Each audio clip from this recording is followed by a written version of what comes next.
It is the start of a new month, and of course we know what that means, the continuation of our series of inexpensive eShop games that you can score for under 20 bucks. Great games at a good price? Who could ask for anything more?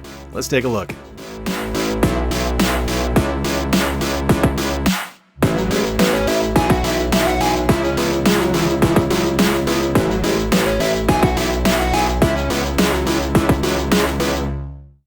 Time UFO got revealed during the latest Nintendo Direct Partner Mini in October of 2020, and as someone who loves it when HAL Labs gets to go crazy and take the gloves off to make something that isn't Kirby, I was all over it.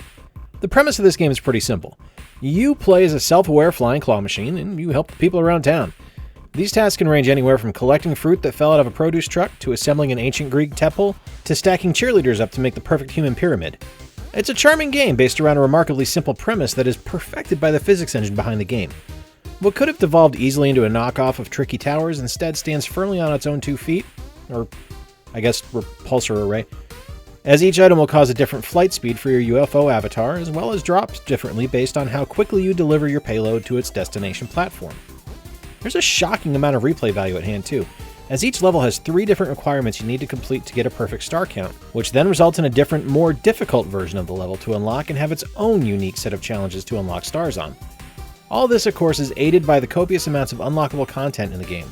Tons of levels behind star requirements, different costumes that do different things for your UFO, a Smashboard-style achievement system that unlocks backstory for your UFO, and hidden games that you can unlock and play as you go. And, let's tell it like it is here, it's adorable as hell. There's a shocking amount of content here for an $8.99 game, and I personally welcome our new UFO overlords. I have long been interested in No More Heroes, but I never actually took the time out to try it for one reason or another. Suda51 makes hilarious games, and this one from Arvalus and Grasshopper really piqued my interest back on the Wii, but at the time I just didn't pick it up.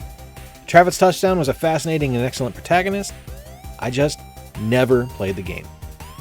But with the remasters for the Switch, I can safely say it was worth the wait.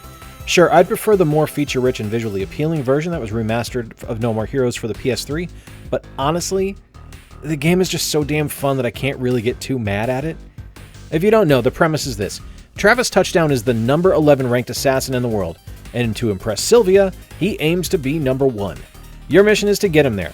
Through an open-world engagement, Travis will travel all over Santa Destroy, California on his motorcycle, wielding his beam katana to dismember, destroy, and outright kill both henchmen and the ranked assassins ahead of him.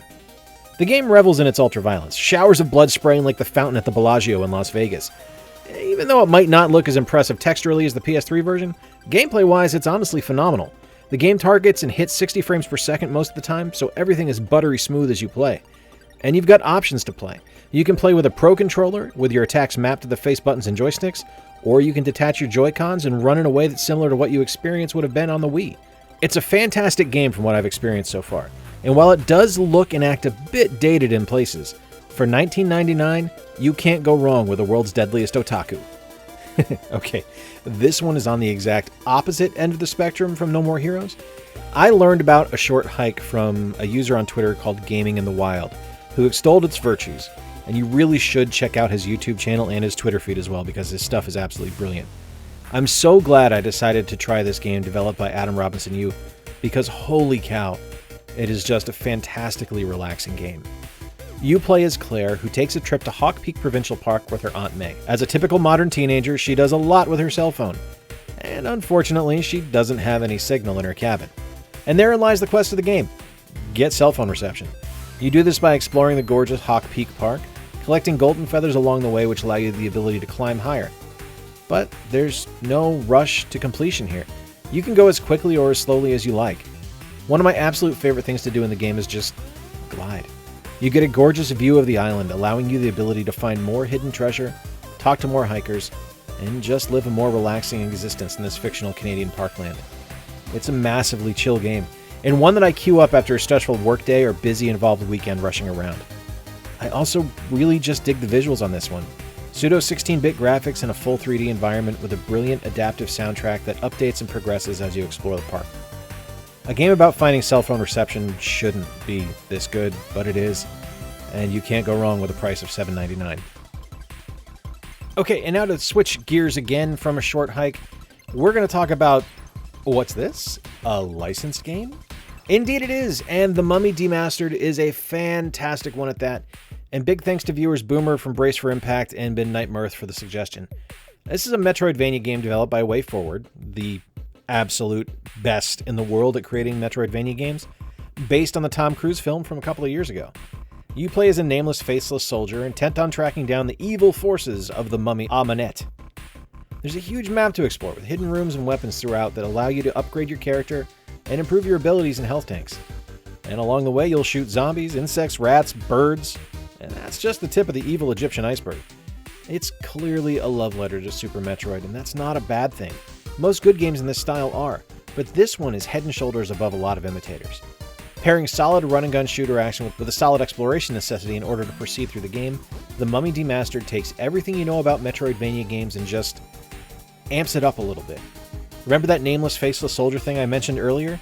It's important, because one of my favorite aspects of this game is that when you die, which you will do, you respawn as a different soldier, and you then have to go back to where your previous character died to get your items back from the zombified version of your former self.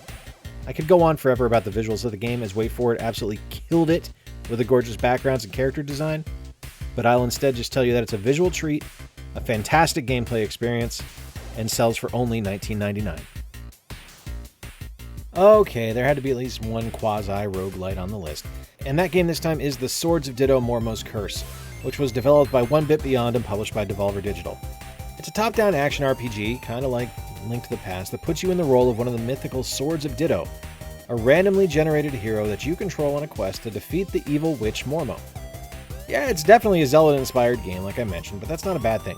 The game delivers on its roguelite elements by creating a new character for you to take up the mantle of the Sword of Ditto. You can be a human boy or girl, a rabbit, a mouse, a frog, a robot, and a slew of other character types.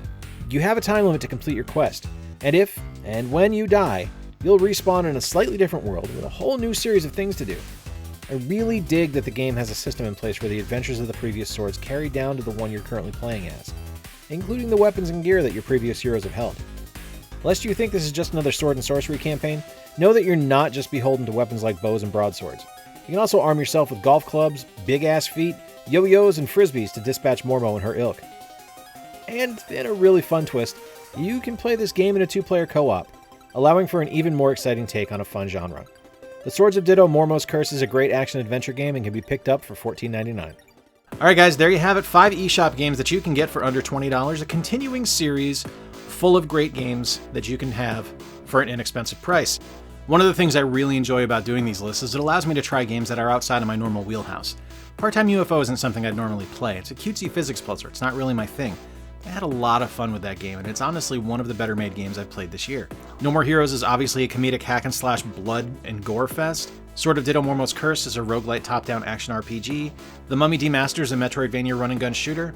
And A Short Hike is a relaxing stroll around a Canadian provincial park.